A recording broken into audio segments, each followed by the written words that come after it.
So look, if you want to grow your wealth, your income, and increase the amount of time off, then these are the shortcuts that can help. Welcome to the Wealth Creation Podcast. And welcome everybody, it's Dan speaking. Hope you're well today. I'm pressing wrong buttons left, right and centre here, so apologies for the delay there. So let's talk about property, shall we? Welcome to Property Cashflow Show. My name's Dan Latto. We've got 4 things to cover today that I think you'll find quite useful. Today's Thursday, the 11th of January, just for those people listening to the podcast, in case you're wondering when this was recorded. And then in a month or two, you'll be able to laugh at me or congratulate me, depending on whether I got some of these right. So let's talk about number 1 then, interest rate cut in February. Now, in last week's Property Cashflow Show, I think it was last week or the week before, it might have been before Christmas, I get very confused, been very busy. But we talked about interest rate cuts and the chances that one happening before June is not going to happen. And I've kind of changed my mind a little bit, but only a little bit. Do we think there'll be an interest rate cut in February? I hear people talking about that, and I'm not really convinced still. I'm a little bit more convinced that we might get an interest rate cut in February, but why on earth would the Bank of England want to even risk that? In their little tiny world, they are solely responsible for bringing down inflation. Everybody else, of course, knows that that's sort of bollocks and knows that that's not the case. The reason why inflation's come down is because of Ukraine and oil and gas and energy prices. And by the way, those oil and energy gas prices, or oil, electricity, gas, they actually haven't come down that much because our bills, they've just gone up. They've just gone up again. They've increased the price cap yet again. It's absolute ridiculous. And of course, these companies, I mean, how else are they going to make billions of pounds of profit unless they're taking it from the poor to feed the rich? I don't understand what everybody else is getting so upset about. Of course, the rich have to increase their wealth. Of course. Why would we expect it to be any different under this Tory government right now? And I'm a capitalist, for God's sake. I can't stand this bloody government. Horrific. We need to get rid. We need to put anybody in place. Let's put the guys that did Rainbow when I was a kid. Let's get Zippy and George and Bungle. Let's get them in charge, right? Let's just roll the dice for new ideas. Should we put interest rates up or down? Let's roll the dice, and who cares, right? Whatever happens, it can't be worse than we're currently in. And I don't mean to rant about this on every podcast, but it's a thing, right? We know it's a thing. You and I know it's a thing. It's a thing. And the sooner this government gets out of power, the better it is. But also, the amount of people that are utterly out of touch with what real people are struggling with right now. I was before I came on, I was reading a Twitter thing about this guy owed £4, right? £4. I can't remember what it was for. £4, and they took him to court for it. I think it was TV license. It probably is TV license, because if you fart in the wrong direction, they're going to try and take you to court. Just horrid. And then there's another one, and the car wasn't insured, and he tried to sawn it, statutory off-road declaration, and they fucked him over, right? And he's lost his wife, and he's disabled. He had a flood. He lost all his paperwork. The car's been there, he's got CCTV on his car, but they screwed him, they took him to court, and now he's got like £200 worth of fine. Like, I just don't get it, right? And I know we're supposed to talk about interest rate cuts, but this is about how people are just really struggling, putting 1 bar on the fire instead of 3. I mean, good grief. When I was 6 or 7 or 12 or whatever age it was, that's what my gran would do, because you couldn't afford to put an extra bar on the fire. When I went to bed, we would have ice on the inside of the windows back in those days. By gum, I'm old. But we seem to have gone back to this Dickensian way of living where people are cutting back on things just to pay TV license, for God's sake, which needs to be abolished as well. Unfortunately, the only people who talk about abolishing the TV license are a very, very far right. And if you talk about that, you get kind of mucked in with the far right or the extreme left or whoever it is that's on about that. Anyway, interest rate cuts in February. Let's get back to that. I have an increased probability that there will be an interest rate cut, but my probability was like 2%. So it's gone to 4% probability that there's an interest rate cut in February. That might change next week or the week after. Who on earth knows? But it might do. It might happen. I'm hoping that it does. I'm praying that it does, as an atheist doesn't pray. I'm hoping that it does, but I can't really see it happening. So if you're waiting for that in order to solve all your problems, I don't think those problems are going to get solved anytime soon. I still think it's at least June until we get an interest rate cut. That might change next week, so obviously tie in next week. Let's talk about buy-to-let then and the state of buy-to-let. So we've put some more properties up for sale. I am so done. It's 25 years in March. I'm so done as a buy-to-let investor. And so obviously this might be a personal viewpoint here.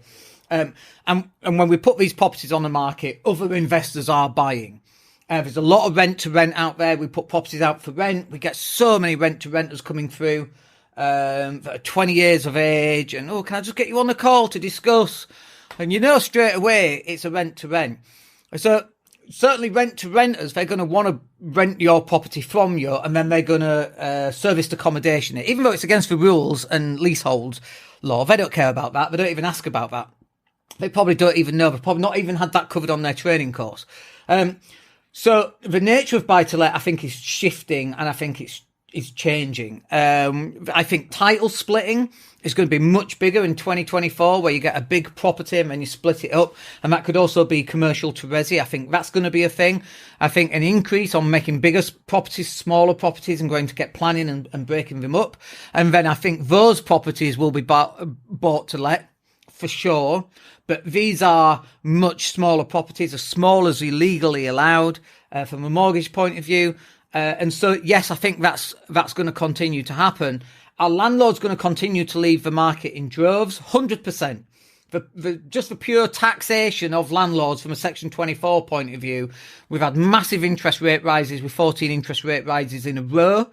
Landlords' mortgages are more expensive, and of course you can't offset that against your profit. So yes, your rent has gone up, which just means your tax burden has gone up, because even though your interest has gone up, you can't really offset that against your tax.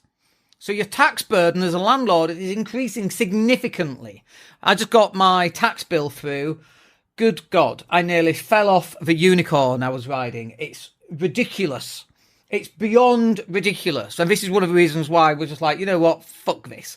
We're so done with tenants having all these rights and moaning. God, tenants, what's wrong with them? Since the pandemic, moan at every little thing. Light bulb's gone. Well, change it then. It's your property. You're renting it. Change the bloody light bulb. It's not rocket science.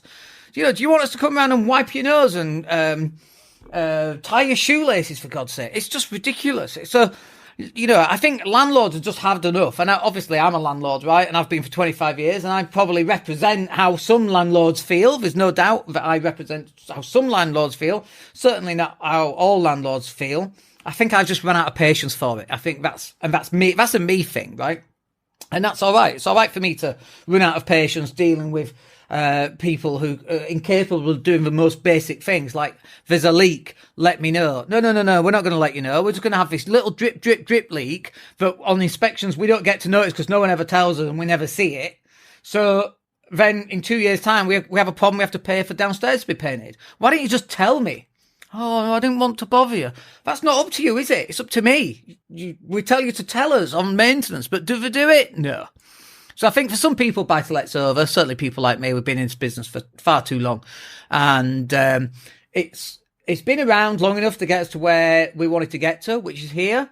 But where we are right now, it's not going to get us to where we want to be. And so for us, buy-to-let's definitely over. For other people wanting to get into the marketplace, I'm 51, I'm desperate to get out of buy-to-let. Other people, age 51, are desperate to get into buy-to-let. Is it a balancing act? It is, and it's like this. People getting out is more, less people coming in. Rents are going to go up anyway. Obviously, the people who always lose during this are the poor tenants. And, they don't get any help. The only help that they get is from shelter, telling them to sue landlords or to be arses to landlords or to go to their council, and the council tells them not to move out until the bailiffs turn up. It's not helping, folks. It's really not helping. And you're going to learn, sadly. You are going to learn when rents go up even further. Let's talk about lenders' rates. They definitely seem to have dropped and are continually dropping, but that's different than an interest rate cut. So when a lender drops from 4.5 to 4.4, I'm not really dancing a merry jig. Who gives a shit? 0.1% on £1 million. What is that? I can't even do the maths. Should we try and do the maths? Minus 0.01% is £100. Gosh. A year. Wow. Let's divide that by 12, shall we? Was that 88 quid? Oh, it's not 88 quid. It's £8.80. God, that's going to make a massive difference to the massive tax burden that we've got and the fuel price rises. Wow. So it's utter bollocks, basically. That's what I'm trying to say in a very sarcastic manner. So what? Lenders are dropping their rates by 0.1, 0.2%. Whoopee bloody do. 15 quid a month. That's really going to change lives on a million pound of debt. Who's got £1 million of debt other than portfolio landlords, right? So that's not the rates that we want to be dropped. We need an interest rate cut, and it's not going to happen. And so landlords are going to go bust, and landlords are going to sell up and leave, and then rents are going to go up, and tenants are going to moan. And then who's going to get the blame? Landlords are going to get the blame yet again. And people are like, well, if you don't like it, leave. Don't worry, dude. We are doing. And then your rent's going to go up, and then you're going to moan about the fact that your rent's gone up, and then you're going to go, well, landlords, they need taxing more. Like, literally, a guy from the Roundtree Foundation, which is all to do with poverty, having a conversation. I'm like, I'm sure you think landlords should be taxed more. And he's like, yeah. I'm like, that's why rents have gone up so much, you fucking idiot. Why can't you understand that? But they don't. They vehemently hate landlords so much. And I'm not going to name the person, but they vehemently hate men because most landlords are men, right? And so you might well be a feminist and you might well hate men and you might well be running a particular organisation that's called a charity, but it's actually a political organisation. And you're using that to attack men. That's fine. It's not a problem. I'm out, dude. It's not a problem at all. Let's talk about rent growth. Proper Dan rant today, isn't it? I don't know why. I'm feeling pretty good today. But anyway, talking about properties winding me up at the moment. Rent growth, has it slowed? Yes, for sure. So, and I don't know if it's January. We've had three tenants all move out all around the same time, and it's definitely slowed down. In fact, it's dropped a little bit in terms of what we were able to get. We've had to drop the price a little bit. And it could be just it's January. For some reason, some tenants leave in January. And by the way, these are all tenants that have moved out. So I think these tenants move out and then more properties come on the marketplace. And then usually in February and March, there's no properties to rent and the prices go back up again. So January is just basically a shit month to rent your properties out. So has rent growth slowed? Yes. And what will happen is the ONS, which is a pile of rubbish anyway, a pile of bricks, they'll come out and they'll talk about their 3.5% or 5% increase in rent. I don't know whose rent has gone up only 5%. My tenants certainly as not. You know, we've been putting rent up £100 on a £900 rent, 200 quid on an 1150 rent. So rents have definitely gone up 15 to 20%, right? Not 5%. But the ONS take existing rental prices as well as new properties going on the market, which is just bullshit.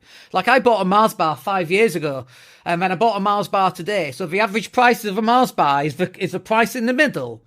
How does that work? Somebody please explain it to me. Proper Dan rant today, but someone explain that to me. If I bought a Mars bar 10 years ago, 50 pence, and a Mars bar today is £1.50, the average price of a Mars bar is £1. No, that's bullshit. You're lying, ONS, Office of National Statistics. Lies, damn lies, and statistics, I think you'll find. So rent growth has slowed, but only because it's representative of the fact that tenants are moving out because some students have finished. I don't know why students have finished this month. I thought they're supposed to finish in March, but they come to the end of the studies. Is it post-grad? Probably, actually. I have no idea, right? All I know is we put the property on the market, and depending on how many leads we get, that will determine what the price is, and we're going to increase it or we're going to decrease it depending on supply and demand. That's basically how it works. And at the start of January, the one thing that you tend to get, although it's a little bit late now on the 11th, you know, up from the from the 27th to the 2nd or 3rd, you get men with 2 black bags turning up because they've been kicked out of a house. And they're dreadful tenants for us, by the way, simply because a week later, they go, oh, I've got back with the missus, can I hand the property back? No, you sign up for 6 months. So rent growth has slowed, but I think it's representative of the fact it's at the start of January. More properties have come out on the marketplace. Supply and demand will mean that rental prices are lower at this point in time. And certainly that's been my experience, 25 years experience, letting agency owner for 5 or 10 years, however that is. I don't know. But rent growth has slowed, but I think it's a speed bump on the road to increased rents. Wait until we get to September. August and September, those rents are going to shoot up again. And this is what happened. It comes in waves, folks. I mean, every so often those waves kind of stop around January time, December and January. And although actually, traditionally, usually January is a really busy month anyway. I don't know what's going on this year. Who knows, right? It could be all of the government stopping people coming in and their families coming in. So now they don't need 2, 3, 4 bedroom units. They just need a studio for the contractors from India who come in on IT contracts. We get loads of guys from India coming in on IT contracts. Who's moving in? It's just me. Okay, and then in 6 months, my wife and my kids are coming, and they get a 2-bed property. That's not happening. Now they're renting studios, because now there's uncertainty in the marketplace because of the government are saying, well, now you're not allowed to bring your family. Beggars belief. Just beggars belief. So now these guys probably ain't going to come over. So who's going to do the IT contracts? It's just bizarre, right? It's just utterly bizarre. Anyway, rent growth has definitely slowed. Look, I hope you find that useful. Nice little Dan rant there. I do enjoy them time to time, and I probably need to do them a little bit more. It's very cathartic. You should try it. But we're back live again tomorrow with the Mindset and Hustle show. So come and join me and Johnny at midday UK time. And we'll speak to you soon. Have yourselves a wicked day. My name's Dan Latto. Take care. Hey, it's Dan here. Thank you for listening. Really appreciate each and every one of you. Please click like or subscribe to the entire podcast.